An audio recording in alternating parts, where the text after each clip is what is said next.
Chapter 10, Travels Without the Sun. That doesn't sound like much fun. Who's there? Shouted the three travelers. I am the warden of the marshes of Underland, and with me stand 100 earthmen in arms, came the reply. Tell me quickly who you are, and what is your errand in the deep realm? We fell down by accident, said Puddleglum, truthfully enough. Many fall down, and few return to the sunlit land, said the voice. Make ready now to come with me to the Queen of the Deep Realm. What does she want with us? Asked Scrub cautiously. I do not know, said the voice. Her will is not to be questioned, but obeyed. While he said these words, there was a noise like a soft explosion, and immediately a cold light, gray with a little blue in it, flooded the cavern. All hope that the speaker had been idly boasting when he spoke of his 100 armed followers died at once. Jill found herself blinking and staring at a dense crowd. They were all sizes, from little gnomy barely a foot high to stately figures taller than men. All carried three-pronged spears in their hands, and they were dreadfully pale, and all stood as still as statues. Apart from that, they were very different. Some had tails, some others not. Some wore great beards, and others had very round, smooth faces, big as pumpkins. There were long, pointed noses and long, soft noses like small trunks, and great, bobbly noses. Several had single horns in the middle of their forehead, but in one respect, they were all alike. Every face in the whole 100 was as sad as a face could be. They were so sad that after a first glance, Jill almost forgot to be afraid of them. She felt like she would like to cheer them up. Well, said Puddleglum, rubbing his hands, this is just what I need.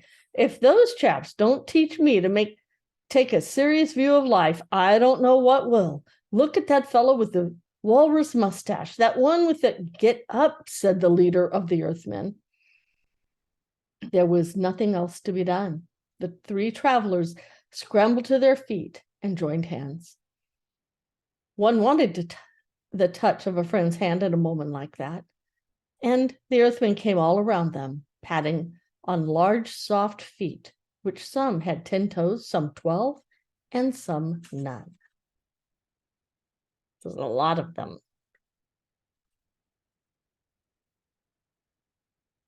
March, said the warden, and march they did.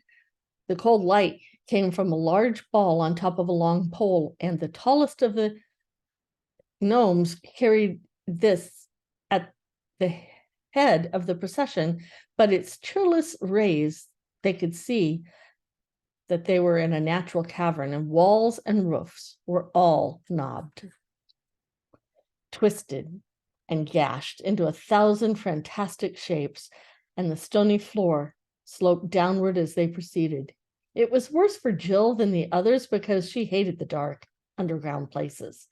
And as they went on, the cave got lower and narrower, and when at last the light bearer stood inside and the gnomes one by one stopped down, all except the very smallest one, and stepped into the dark little crack and disappeared, she felt she could bear it no longer. I can't go in there. I can't, I won't, she panted. The Earthman said nothing, but they all lowered their spears and pointed them at her. Steady pull, said Puddleglum. Those big fellows wouldn't be crawling in there if it didn't get wider later on. And there's one other thing about the underground work. We shan't get any rain. Oh, you don't understand. I can't, wailed Jill. Think how I fell off that cliff, Pole, said Scrub. You go first, Puddleglum, and I'll come after her. That's right, said the Marshwiggle, getting on his hands and knees. You keep a grip on my heels, Pole, and Scrub, you will hold on to yours. Then we'll all be comfortable. Comfortable, said Jill. But she got down and they crawled in on their elbows. It was a nasty place. You had to go flat on your face for what seemed like half an hour, though it may really have only been 5 minutes. It was hot. Jill felt she was being smothered, but at last a dim light showed ahead, and the tunnel grew wider and higher, and they came out hot, dry, and shaken into a cave so large that it scarcely seemed like a cave at all. It was full of a dim, drowsy radiance, so that here they had no need of Earthman's strange lantern. The floor was soft with some kind of moss, and out of this grew many strange shapes, branched and tall like trees, but flabby like mushrooms. They stood too far apart to make a forest. It was more like a park. The light, a greenish gray, seemed to come both from them and from the moss, and it was not strong enough to reach the roof of the cave, which must have been a long way overhead. Across the mild, soft, sleepy place, they were now made to march. It was very sad, but with a quiet sort of sadness like soft music. Here they passed dozens of strange animals lying on the turf, either dead or asleep. Jill couldn't tell which. They were mostly of a dragonish or bat-like sort. Puddleglum did not know what any of them were. Do they grow here? Scrub asked the warden. He seemed very surprised at being spoken to, but replied, no, they're all beasts that have found their way down by chasms and caves out of the overland into the deep realm. Many come down and few return to the sunlit lands, and it is said that they will wake at the end of the world. And here's what it looked like.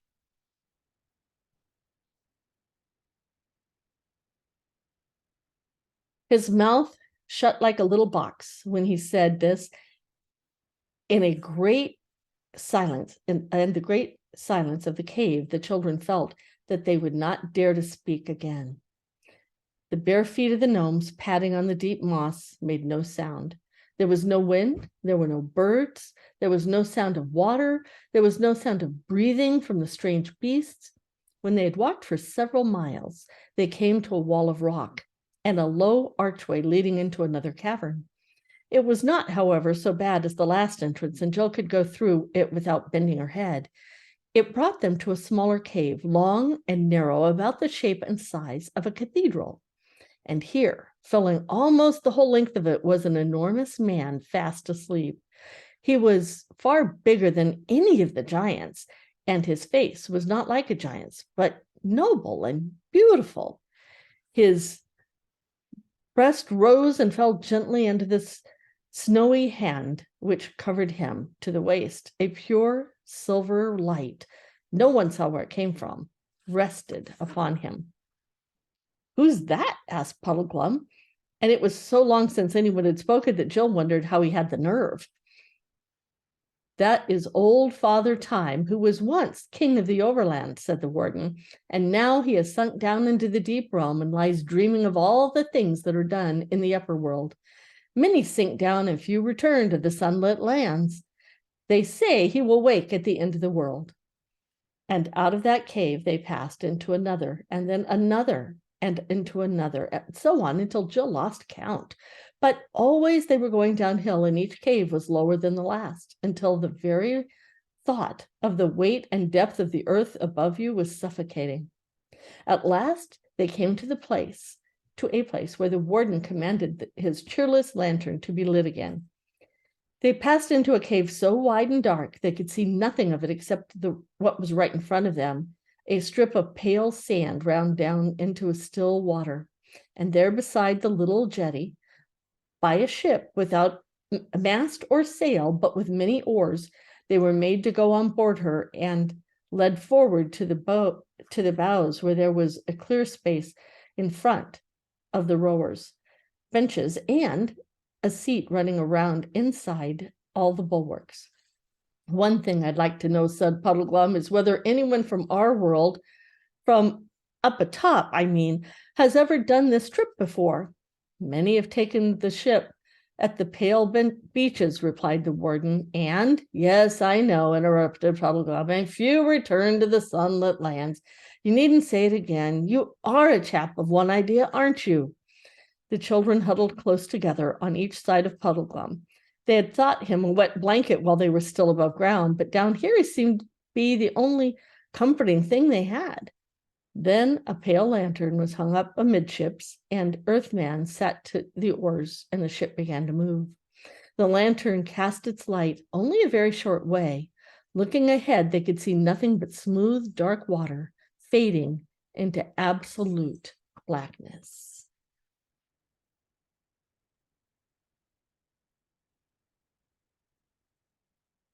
Oh, whatever will become of us, said Jill despairingly. Now, don't you let your spirits down, Pole, said the Marshwiggle.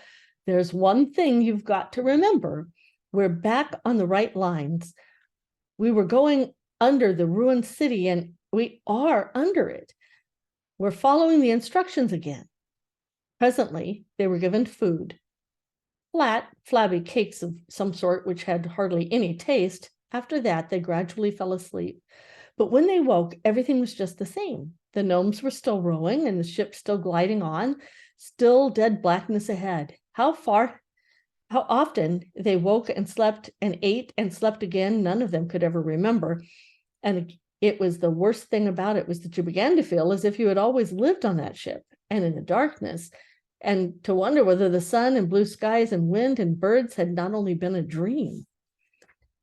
They'd almost given up hope on being afraid about anything when at last they saw lights ahead, dreary lights, like those of their own lantern. Then quite suddenly, one of these lights came close, and they saw they were passing another ship.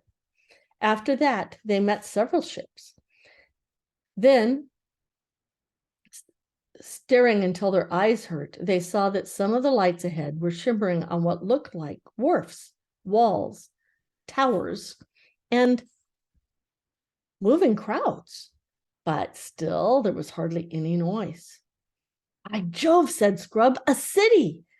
And soon they all saw that he was right. But it was a queer city. The lights were so few and far apart, they could hardly have done for scattered cottages in our world, but the little bits of the place which you could see by the light were like glimpses of a great seaport. You could make out one place a whole crowd of ships loading and unloading, in another bales of stuff and warehouses. A third had walls and pillars that suggested great palaces or temples, and always, wherever the light fell, endless crowds, hundreds of Earthmen, jostling one another as they paddled softly about their business in narrow streets, broad squares, and up great flights of steps. Their continued movement made a sort of soft murmuring noise as the ship drew nearer and nearer, but there was not a song or a shout or a bell or a rattle of a wheel anywhere. The city was as quiet and nearly as dark as the inside of an anthill. At last, their ship was brought alongside the quay and made fast. The three travelers were taken ashore and marched up to the city. Crowds of Earthmen, no two alike, as rubbed shoulders with them in the crowded streets, and the sad light fell on many sad and grotesque faces. But no one showed any interest in the strangers. Every gnome seemed to be as busy as it was sad, although Jill never found out what they were so busy about. But the endless moving, shoving, hurrying, and the soft pad, pad, pad went on. At last they came to what appeared to be a great castle. Though few of the windows in it were lighted, they were taken and made to cross a courtyard and climb many staircases. This brought them to the end of a great murkily lit hall. I'm seeing a pattern here, lots of murk. But in one corner of it, oh joy, there was an archway filled with quite a different sort of light. The honest yellowish warm light of such a lamp as humans use. What showed by this light inside the archway was the foot of a staircase which wound upward between walls of stone. The light seemed to come from the top. Two Earthmen stood on each side of the arch like sentries or footmen. The warden went up to these two and said, as if it were a password, "Many sink down to the underworld, and few return to the sunlit lands," they answered, as if it were their countersign. Then all three put their heads together and talked. At last, one of the two gnomes in waiting said, "I'll tell you, the Queen's Grace is gone from hence on her great affair. We had best keep these top dwellers in strait prison till her homecoming. Few return to the sunlit lands." At that moment, the conversation was interrupted by what seemed to Jill to be the most delightful noise in the world. It came from above, from the top of the staircase, and it was clear, ringing, perfectly human voice, the voice of a young man. "What coil are you keeping down there, Muddle Grutham?" it shouted. "Overworlders, huh? Bring them up to me, and that presently." "Please it your highness to remember," began Mulguthuram, but the voice cut him short. "It pleases my highness principally to be obeyed, old mutterer. Bring them up," it called.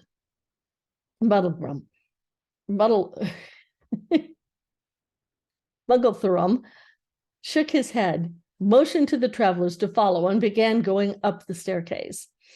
At every step, the light increased, and there were rich tapestries hanging on the walls. The lamplight shone golden through thin curtains at the staircase head. An earthman parted the curtains and stood aside. The three passed in. They were beautiful rooms, richly tapestried with bright fire and a clean hearth and red wine and cut glass sparkling on the table. A young man with fair hair rose to greet them. He was handsome and looked both bold and kind, though there was something about his face that didn't seem quite right. He was dressed in black and altogether looked a little bit like Hamlet. "Welcome, overworlders," he cried. "But stay a moment, I cry you mercy. I have seen you two fair children and this your strange governor before. Was it not you three that met me by the bridge on the borders of Ettinsmoor when I rode there by my lady's side?" "Oh, you were the Black Knight that never spoke," exclaimed Jill. And was that lady the Queen of the Underland?" asked Puddleglum in no very friendly voice.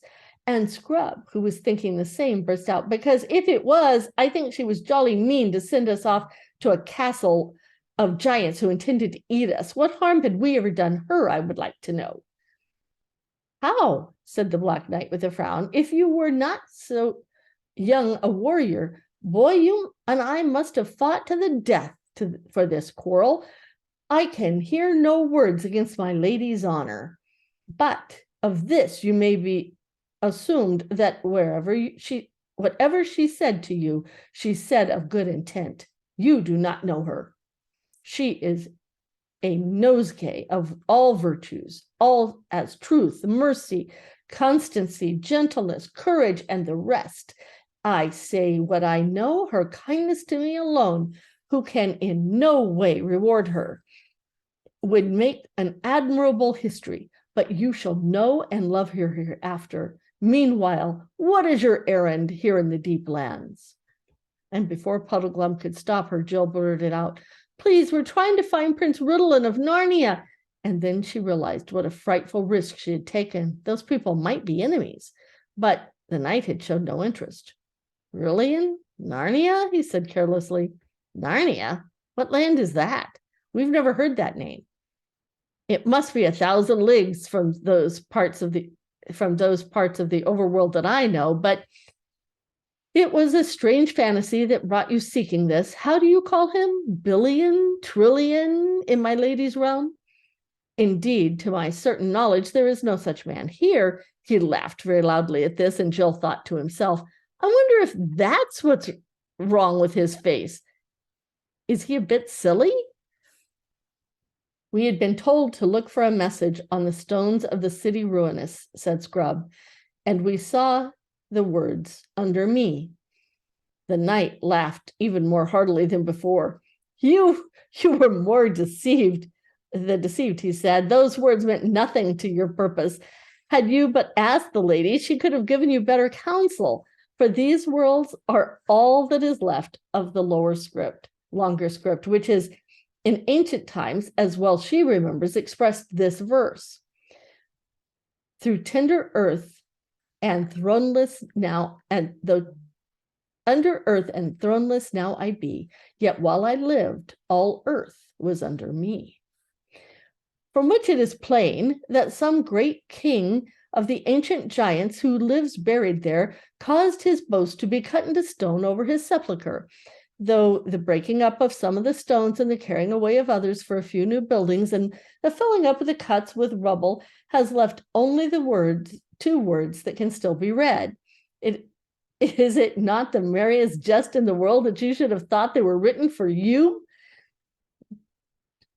This was like cold water down the back to Scrub and Jill, for it seemed to them very likely that the words had nothing to do with their quest at all, and that they had been taken in by a mere accident. Don't you mind him, said Puddleglum. There are no accidents. Our guide is Aslan, and he was there when the giant king caused the letters to be cut, and he knew already that things would come of them, including this. The guide of yours must be a long liver, friend, said the knight with another of his laughs. Jill began to find them a little irritating. And it seems to me, sir, said Puddleglum, that this lady of yours must be a long liver too, if she remembers the verse as when it was originally cut. Very shrewd, Frog-face, said the knight, clapping Puddleglum on the shoulder and laughing again. And you have hit the truth. She is of a divine race and knows neither age nor death. I am the more thankful to her for her infinite bounty to such a poor mortal wretch as I. For I must know, sirs, I am a man under the most strange afflictions, and none but the Queen's grace would have had the patience with me. Patience, said I, but it goes far beyond that. She has promised me a great kingdom in Overland, and when I am king, her own most gracious hand in marriage. But the tale is too long for you to hear fasting and standing. Here, hi there, some of you, bring the wine and updwellers' food from my guests. Please you, be seated, gentlemen. Little maiden, sit in this chair. You should hear it all. That's the end of chapter 10. Sometimes when things don't look like they're going the way they should, God is already working. And he's already doing something, just like Aslan had a plan, even though it didn't mean what they thought it meant. And that's the end of chapter 10.